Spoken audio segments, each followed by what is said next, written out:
Friends ಎಲ್ಲರಿಗೂ ನಮಸ್ಕಾರ. ಕವಿತಾ ಪಾಕಶಾಲೆಗೆ ಸುಸ್ವಾಗತ. ಇವತ್ತಿನ ರೆಸಿಪಿ ಬಂದು ವೆಜಿಟೇಬಲ್ ಪಲಾವ್. ಇಲ್ಲಿ ಪಾಲಕ್ ಪಲಾವ್ ಮಾಡೋಣ. ನಾವು ಇದಕ್ಕೆ ಏನೇನು ಸಾಮಗ್ರಿಗಳು ಬೇಕು ಬನ್ನಿ ನೋಡೋಣ, ಹೆಂಗೆ ಮಾಡೋದು ನೋಡೋಣ. ಮೊದಲಿಗೆ ಶುಂಠಿ ಬೆಳ್ಳುಳ್ಳಿ ಪೇಸ್ಟ್, ಇದಕ್ಕೆ 5 ಮೆಣಸಿನ್ಕಾಯಿ ರುಬ್ಬಿಟ್ಕೊಂಡಿದ್ದೀನಿ. 200 ಗ್ರಾಮ್ ತರಕಾರಿ, ಮಿಕ್ಸ್ ತರಕಾರಿ. ಇಲ್ಲಿ ತೆಂಗಿನಕಾಯಿ, ಗೋಡಂಬಿ ಬೇಕಾಗುತ್ತೆ. ಮನೆಯಲ್ಲೇ ಮಾಡಿರೋ ಗರಂ ಮಸಾಲ, ಪಲಾವ್ ಎಲೆಲ್ಲ ಬೇಕಾಗುತ್ತೆ. ಮಾಡೋಕ್ಕೆ ಎಣ್ಣೆ, ರುಚಿಗೆ ತಕ್ಕಷ್ಟು ಉಪ್ಪು, 3 ಟೊಮೆಟೊ, 2 ಈರುಳ್ಳಿ, ಕರಿಬೇವಿನ ಸೊಪ್ಪು, 1 ಕಟ್ಟು ಪಾಲಕ್ ಸೊಪ್ಪು, ಪುದೀನ, ಕೊತ್ತಂಬರಿ, ಅಚ್ಕಾರದ ಪುಡಿ, ಧನಿಯಾ ಪುಡಿ, ಅರಿಶಿನ ಪುಡಿ ಬೇಕಾಗುತ್ತೆ. ಈಗ ಮಾಡುವ ರೀತಿ ನೋಡೋಣ ಬನ್ನಿ. ಒಂದು ಕಡಾಯಿಗೆ ಮೊದಲಿಗೆ ಎಣ್ಣೆ ಹಾಕ್ಕೊಳ್ಳಿ. ಎಣ್ಣೆ ಹಾಕ್ತಾ ಇರೋದು ಏನಕ್ಕೆ ಅಂದರೆ ಪಾಲಕ್ ಸೊಪ್ಪನ್ನ 2 ನಿಮಿಷ ಫ್ರೈ ಮಾಡ್ಕೊಳ್ಳೋಣ. ನೀರಿನ ಅಂಶ ಎಲ್ಲ ಹೋಗಲಿ. ನೀರಿದೆ ಅದರಲ್ಲಿ. 4-5 ಸಲ ಚೆನ್ನಾಗಿ ತೊಳೆದಿಟ್ಕೊಂಡಿದ್ದೀನಿ. ದೊಡ್ಡ ಕಟ್ಟು ಪಾಲಕ್ ಇದೆ ಇದು. ಪಾಲಕ್ ಪಲಾವ್ ಅಲ್ವಾ, ಕ್ವಾಂಟಿಟಿ ಸ್ವಲ್ಪ ಇಲ್ಲಿ ಜಾಸ್ತಿ ಹಾಕ್ತಾಯಿದ್ದೀನಿ. ಪುದೀನ ಕೊತ್ತಂಬರಿ ಸ್ವಲ್ಪ ಇದ್ದರೆ ಸಾಕಾಗುತ್ತೆ. ಈ ಪಲಾವ್ ಒಂದ್ಸಲ ನಿಮ್ಮ ಮನೇಲಿ ಟ್ರೈ ಮಾಡಿ ಫ್ರೆಂಡ್ಸ್. ಮಾಮೂಲಿ ಪಲಾವ್ಗಿಂತ ಇದು ಟೇಸ್ಟ್ ಬರುತ್ತೆ, ಚೆನ್ನಾಗಾಗುತ್ತೆ. ಪಾಲಕ್ ಪಲಾವ್ ಅಂತ ಇದು. ಈ ವಿಡಿಯೋ ಇಷ್ಟ ಆದಲ್ಲಿ ಒಂದು ಲೈಕ್ ಮಾಡಿ, ಶೇರ್ ಮಾಡಿ, ಫ್ರೆಂಡ್ಸ್ಗೆ ಫ್ಯಾಮಿಲಿಗೆ ಶೇರ್ ಮಾಡಿ ಫ್ರೆಂಡ್ಸ್. ಇಲ್ಲಿ ಮೊದಲಿಗೆ ಒಂದು ಕುಕ್ಕರ್ಗೆ 2 ಸ್ಪೂನ್ ಎಣ್ಣೆ ಹಾಕ್ತಾಯಿದ್ದೀನಿ. ಎಣ್ಣೆ ಕಮ್ಮಿ ಯೂಸ್ ಮಾಡೋಣ, ತುಪ್ಪ ಹಾಕೋಬೇಕಾಗುತ್ತೆ. ಎಣ್ಣೆ ಈಗ ಬಿಸಿ ಆಗಲಿ.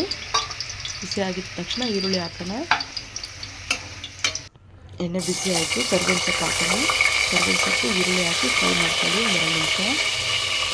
ಆಮೇಲೆ ಮನೆಯಲ್ಲೇ ಮಾಡಿರೋ ಗರಂ ಮಸಾಲ, ಮನೆಯಲ್ಲೇ ಮಾಡಿರೋ ಗರಂ ಮಸಾಲ ಹಾಕೋಣ. ದೊಡ್ಡ ಏಲಕ್ಕಿ, ಚಿಕ್ಕ ಏಲಕ್ಕಿ, ಚಕ್ರ ಮೊಗ್ಗು, ಮರಾಠಿ ಮೊಗ್ಗು, ಸೋಂಪು, ಕಲ್ಲುವು, ಜಾಪತ್ರೆ, ಪಲಾವೆಲ್ಲ ಹಾಕಿ ಇದಕ್ಕೆ ಫ್ರೈ ಆಗೋ ಥರ ಒಂದು 2 ನಿಮಿಷ ಬಿಟ್ಬಿಡಿ. ಅದ್ರ ಫ್ಲೇವರೆಲ್ಲ ಅದ್ರಲ್ಲಿ ಬಿಡುತ್ತೆ. ಇದು ತುಂಬ ಟೇಸ್ಟಾಗಿ ಬರುತ್ತೆ ಫ್ರೆಂಡ್ಸ್. ಒಂದ್ಸಲ ಟ್ರೈ ಮಾಡಿ ನೀವು. ಇಲ್ಲಿ ಗೋಡಂಬಿ ಬೇಕಾಗುತ್ತೆ. ಒಂದು 10 ಗೋಡಂಬಿ. ನಾನು ಯಾಕಂದರೆ ಅರ್ಧ ಕೆಜಿ ಅಕ್ಕಿಗೆ ಮಾಡ್ತಾಯಿದ್ದೀನಿ. 10 ಗೋಡಂಬಿ. ಸ್ವಲ್ಪ ತೆಂಗಿನಕಾಯಿ ಬೇಕಾಗುತ್ತೆ. ನೀವು ಎಷ್ಟು ಕ್ವಾಂಟಿಟಿ ಮಾಡ್ತೀವೋ ಅಷ್ಟು ಗೋಡಂಬಿ ಹಾಕ್ಕೊಳ್ಳಿ. ರುಬ್ಬಿಟ್ಕೋಬೇಕು. ಆ ವಿಡಿಯೋ ಎಷ್ಟು ಸಿದ್ಧಾಗಿದೆ. ಗೋಡಂಬಿ, ತೆಂಗಿನಕಾಯಿ ವಿಡಿಯೋ ಸಿದ್ಧಾಗಿದೆ. ಶುಂಠಿ ಬೆಳ್ಳುಳ್ಳಿ ಹೋಗಿದೆ. ಶುಂಠಿ ಬೆಳ್ಳುಳ್ಳಿ ಹಾಕ್ಕೊಳ್ಳಿ. ಇದಕ್ಕೆ 5 ಮೆಣಸಿನ್ಕಾಯಿ ಹಾಕಿ ರುಬ್ಬಿಟ್ಕೊಂಡಿದ್ದೀನಿ. ಶುಂಠಿ ಬೆಳ್ಳುಳ್ಳಿಗೆ 5 ಮೆಣಸಿನ್ಕಾಯಿ ಹಾಕಿ ರುಬ್ಬಿಟ್ಕೊಂಡಿದ್ದೀನಿ. ಆ ವಿಡಿಯೋ ಇಲ್ಲಿ ಇದಾಗಿದೆ. ರುಬ್ಬಿ ಹಾಕ್ಕೊಳ್ಳಿ. ಅರಿಶಿನ ಹಾಕಿದಾಯಿತು, ಟೊಮೆಟೊ ಹಾಕಿದಾಯಿತು. ಇಲ್ಲಿ ನೋಡ್ತಾ ಇರ್ಬೋದು ಫ್ರೈ ಹಾಕಿದ್ರೆ. ಈಗ 15 ಬೀನ್ಸ್ ಹಾಕ್ಕೊಳ್ಳೋಣ. 2 ಕ್ಯಾರೆಟು, 2 ನವಿಲುಕೋಸು. ಇಲ್ಲಿ ನನ್ನ ಹತ್ರ ಬಟಾಣಿ ಇರಲಿಲ್ಲ, ನಾನು ಬಟಾಣಿ ಹಾಕಿಲ್ಲ. ನೀವು ಹಾಕ್ಕೊಳ್ಳಿ.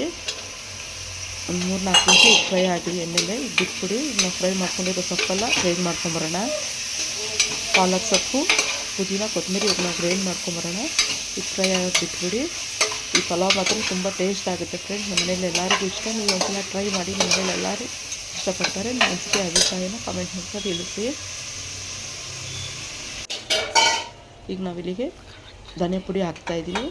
ಒಂದು ಚಿಕ್ಕ ಸ್ಪೂನಲ್ಲಿ. ಅಚ್ಕಾರದ ಪುಡಿ ಹಾಕ್ಕೊಳ್ಳಿ. ನಾನು 5 ಮೆಣಸಿನ್ಕಾಯಿ ಹಾಕಿದ್ದೀನಿ ಆಲ್ರೆಡಿ. ನಿಮ್ಗೆ ಎಷ್ಟು ಖಾರ ಬೇಕೋ ಅಷ್ಟು ಹಾಕ್ಕೊಳ್ಳಿ. ಈಗ ರುಬ್ಕೊಂಡಿರೋದು ಸೊಪ್ಪೆಲ್ಲ ಪೇಸ್ಟ್ ಪ್ಯೂರಿ ಹಾಕೋಣ. ಅರ್ಧ ಕೆಜಿ ಅಕ್ಕಿ ಇದು. ನಾರ್ಮಲ್ ಅಕ್ಕಿ ಫ್ರೆಂಡ್ಸ್, ಊಟದ ಅಕ್ಕಿ, ಸ್ಟೀಮ್ ಅಕ್ಕಿ. ಈಗ ಕಲ್ಲುಪ್ಪು, ರುಚಿಗೆ ತಕ್ಕಷ್ಟು ಕಲ್ಲುಪ್ಪು ಹಾಕೋಣ. ಕಲ್ಲುಪ್ಪು ಹಾಕೋದ್ರಿಂದ ನಮಗೆ ಮೆಜರ್ಮೆಂಟ್ ಚೆನ್ನಾಗಿ ಗೊತ್ತಾಗುತ್ತೆ. ಈಗ 2 ಚಿಕ್ಕ ಸ್ಪೂನಲ್ಲಿ ತುಪ್ಪ ಹಾಕ್ತಾಯಿದ್ದೀನಿ. ನೀರೆಲ್ಲ ಕಮ್ಮಿ ಆಗಿದೆ ನೋಡಿ. ಈ ಥರ ಮಾಡೋದ್ರಿಂದ ಉಪ್ಪು ಖಾರ ಎಲ್ಲ ಕರೆಕ್ಟಾಗಿ ಹಿಡಿಯುತ್ತೆ.